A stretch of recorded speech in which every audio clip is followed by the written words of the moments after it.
중동의 현재 상황에서 유프라테스 강은 계속해서 심각한 수위 감소를 겪고 있으며 이로 인해 시리아와 이라크에서 수백만 명의 사람들이 물, 농업, 그리고 일상적인 필요를 위해 이 강에 의존하고 있으며 직접적인 영향을 받고 있습니다. 유엔과 기타 환경 보고서에 따르면 극심한 가뭄, 기후변화, 그리고 상류 국가들에서 관계와 댐 시스템을 위한 광범위한 물 사용이 유프라테스 강의 유량 감소의 주요 원인 중 일부라고 합니다.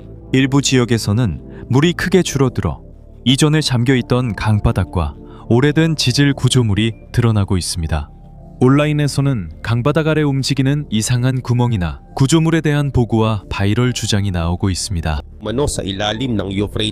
하지만 전문가들에 따르면 이러한 현상들 대부분은 침식, 토양 붕괴, 오랜 기간 동안의 수위 하락 등 자연적인 결과의 가능성이 높으며 초자연적이거나 비정상적인 설명을 뒷받침하는 독립적인 증거는 아직 없습니다. 하지만 본격적으로 이야기를 시작하기 전에 여러분께 좋아요 한번 눌러주시고 채널 구독도 부탁드리겠습니다. 이것만으로도 저희 같은 콘텐츠 제작자들에게 정말 큰 힘이 됩니다. 그럼 시작하겠습니다.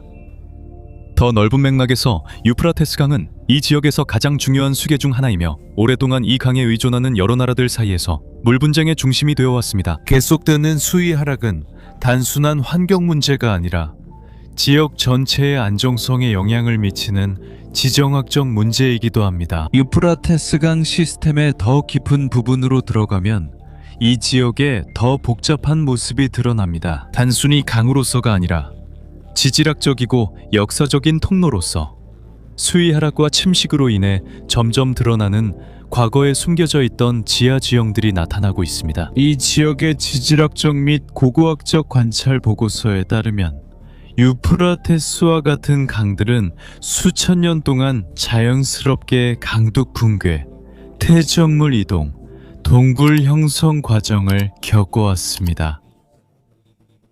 수위가 낮아지면 오랫동안 땅 속에 숨겨져 있던 공동과 외부 구조물 같은 것들이 더 많이 드러나게 됩니다. 여기서 온라인상에서 해석이 빠르게 퍼지게 됩니다. 이런 발견들을 성경의 본문, 특히 요한계시록과 연결짓는 단체들이 있습니다. 그곳에서는 유프라테스 강이 심판과 종말의 상징적 서사에서 언급됩니다. 하지만 많은 성서학자들에 따르면 이런 구절들은 대개 상징적 의미를 가지며 직접적인 지질학적 예언이나 현대의 물리적 사건을 의미하지는 않습니다. 이와 함께 역사 기록에서도 종종 언급되는 고대 바빌론은 유프라테스 강 근처에 위치한 도시였습니다. 헤로도토스와 같은 역사적 자료들과 현대 고고학 연구에 따르면 기원전 539년 키루스 대왕 시대에 자연 하천 시스템이 바빌론 함락을 위한 군사 전략의 일부로 사용되었습니다. 유프라테스 강의 흐름을 바꿔 병사들이 도시로 진입할 수 있도록 했다고 보고되었습니다. 수위가 낮을 때 강문을 통해 들어간 것입니다. 이사야 44장과 45장과 같은 성경 본문에 따르면 물이 마르는 것과 키루스가 이스라엘 백성을 포로 생활에서 돌아오게 하는 도구로 쓰였다는 예언의 일부가 언급되어 있습니다. 학문적인 신학 연구에서는 이것이 역사적 서술과 종교적 해석이 교차하는 예로 간주되며 모두가 이를 현대 진화의 문자적 예언으로 읽지는 않습니다. 전체적으로 유프라테스 강은 역사, 종교, 자연과학을 연결하는 중심 역할을 계속하고 있으며 실제 지질학적 변화가 종종 다양한 해석과 과거 및 그 의미에 대한 더 넓은 논의로 이어지고 있습니다. 역사적 및 고고학적 기록에 따르면 키루스 대왕에 관한 일부 세부사항은 성경뿐만 아니라 비성경적 자료에서도 찾을 수 있습니다. 이 중 가장 잘 알려진 예는 현재 영국 박물관에 소장되어 있는 고대 유물인 키루스 실린더입니다. 여기에 새겨진 비문은 키루스가 쫓겨난 민족들이 자신들의 땅으로 돌아가 다시 그들의 신전을 재건할 수 있도록 허락한 정책에 대해 다루고 있습니다. 역사학자들의 관점에서 이것은 중요합니다. 왜냐하면 이것이 고대 세계에서 종교적 관용에 관한 초기 정책의 최초로 문서화된 사례 중 하나이기 때문입니다. 이로 인해 바빌론의 몰락은 역사학자들에 의해 종종 군사 전략, 정치적 시기, 그리고 자연 하천 조건의 활용이 결합된 결과로 여겨집니다. 이는 단순한 전투가 아니라 제국의 역사에서 훨씬 더 복잡한 사건이었습니다. 종교적 해석에서는 특히 일부 기독교 교리에서 이러한 역사적 일치들은 종종 더 넓은 예언 성취의 패턴의 일부로 해석됩니다.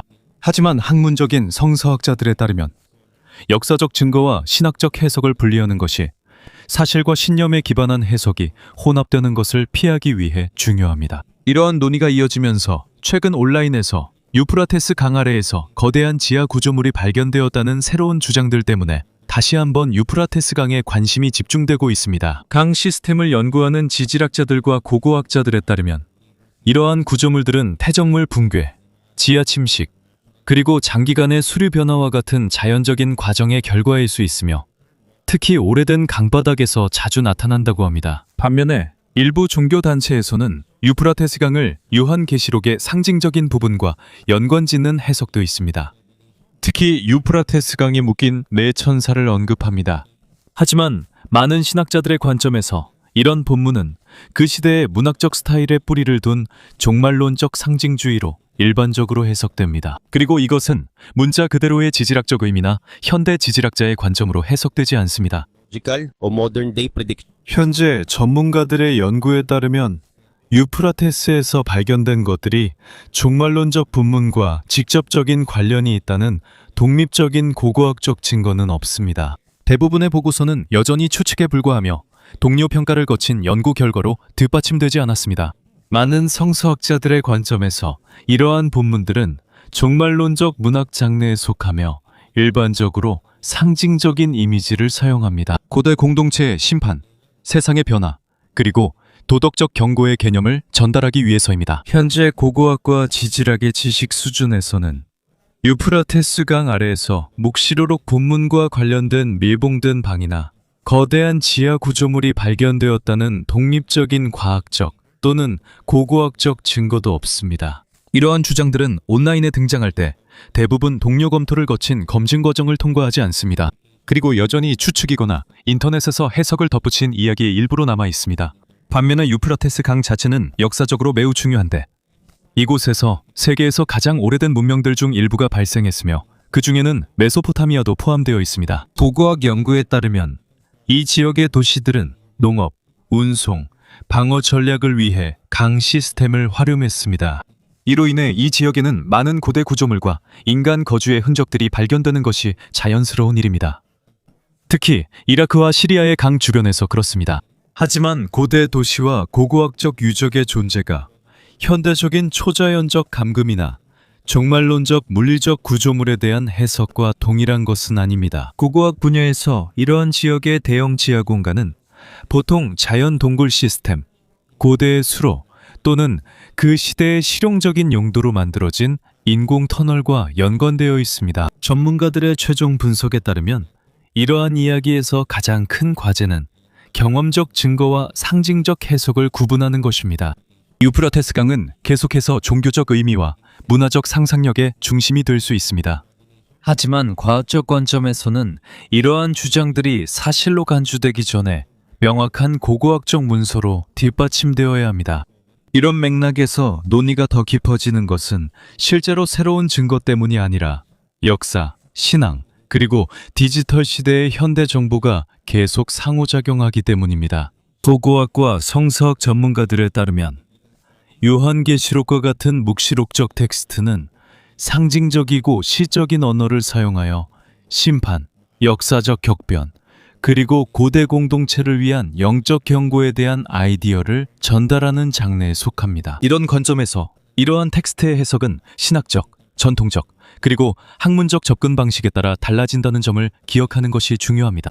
고고학 분야에서는 묵시록적 묘사와 직접적으로 일치하는 비문이나 방구조가 있다는 보고가 있지만 유프라테스 지역의 합법적인 발굴 보고서에서 검증된 동료 평가 결과로는 아직 뒷받침되지 않았습니다.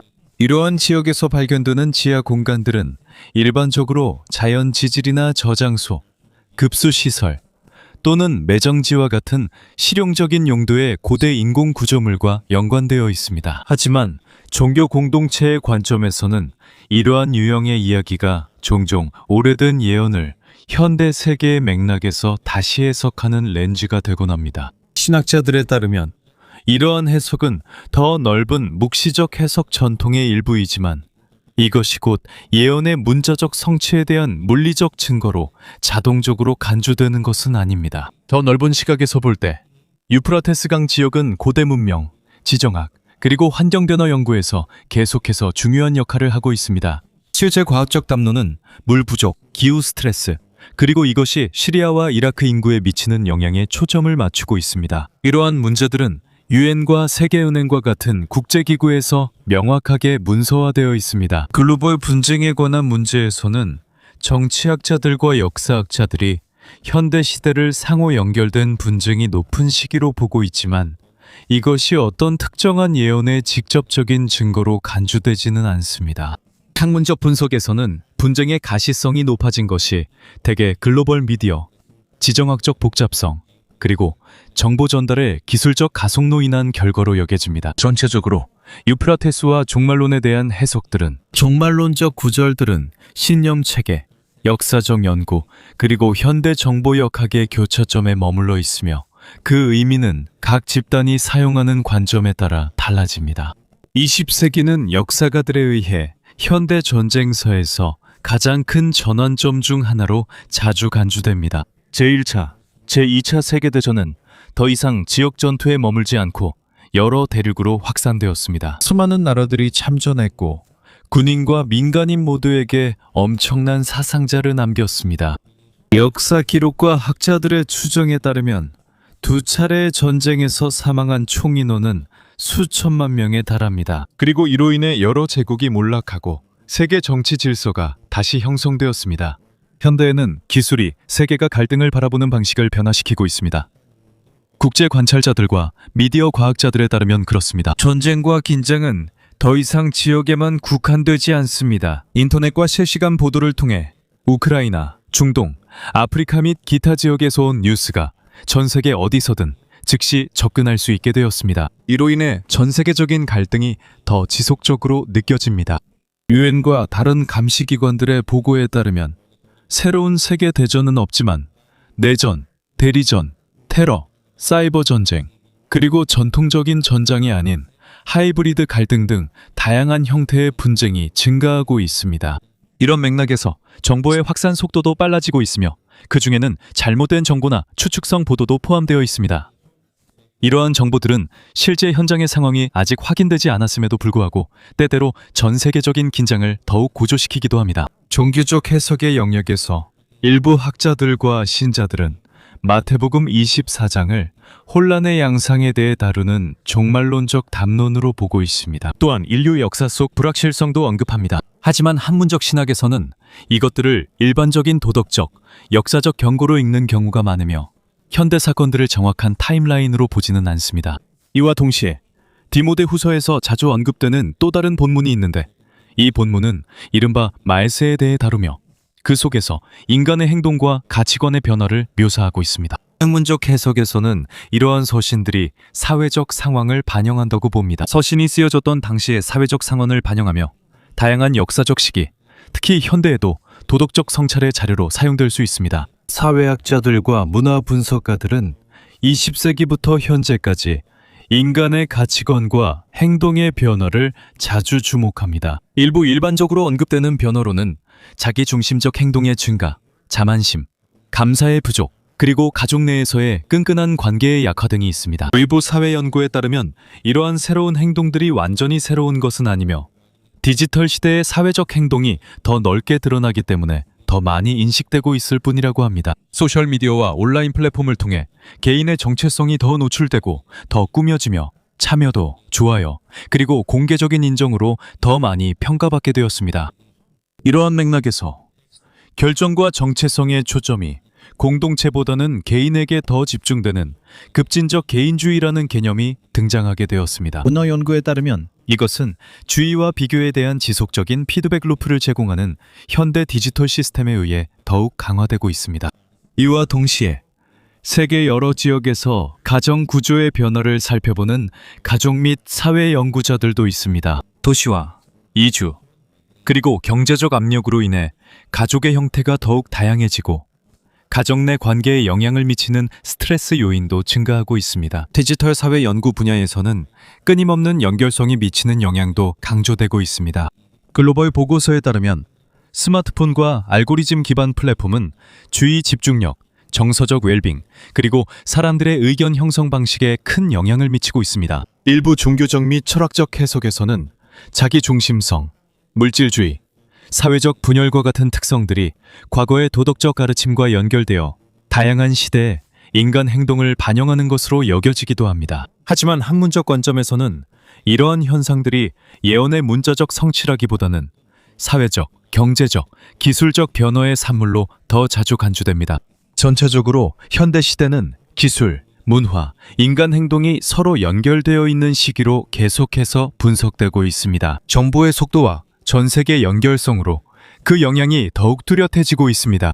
전체적으로 유프라테스강, 바빌론의 역사, 그리고 종말론적 텍스트에 대한 해석을 둘러싼 논의들은 증거, 해석, 신념을 올바르게 구분하는 것이 얼마나 중요한지를 보여줍니다. 역사학자들과 고고학자들의 관점에서 유프라테스강은 고대 문명 연구와 현대 지정학적 문제에서 여전히 중요한 강으로 남아 있습니다. 이 강의 수위 변화는 온라인에서 퍼지는 초자연적인 설명보다는 기후변화, 댐 시스템, 그리고 지역물 관리로 더 잘 설명될 수 있습니다. 반면에 이러한 문제와 자주 연결되는 종교적 문헌들은 여전히 많은 사람들에게 상징적인 의미를 제공하고 있습니다. 성서학자들에 따르면 묵시록적 저작들은 대개 그 시대의 도덕적이고 영적인 메시지를 전달하기 위해 이미지와 상징을 사용하며 현대 사건에 대한 정확한 과학적 예언이 아닙니다. 현대 사회에서는 소셜미디어와 디지털 플랫폼 때문에 정보의 영향력이 더욱 강해지고 있습니다. 뉴스, 소문, 해석 등이 빠르게 퍼지기 때문에 어떤 자극적인 주장도 받아들이기 전에 비판적 사고와 출처 확인이 매우 중요해졌습니다. 결국 이런 문제들의 진정한 중요성은 단순히 무슨 일이 실제로 일어났는지 또는 일어날 것인지에 있는 것이 아니라 우리가 역사, 신앙, 그리고 현재의 현실 사이의 연결을 어떻게 이해하느냐에 달려 있습니다. 유프라테스강은 역사 속의 많은 상징들처럼 인간이 자연, 문화, 그리고 신념과 맺고 있는 더 깊은 관계를 계속해서 상기시켜주는 존재입니다.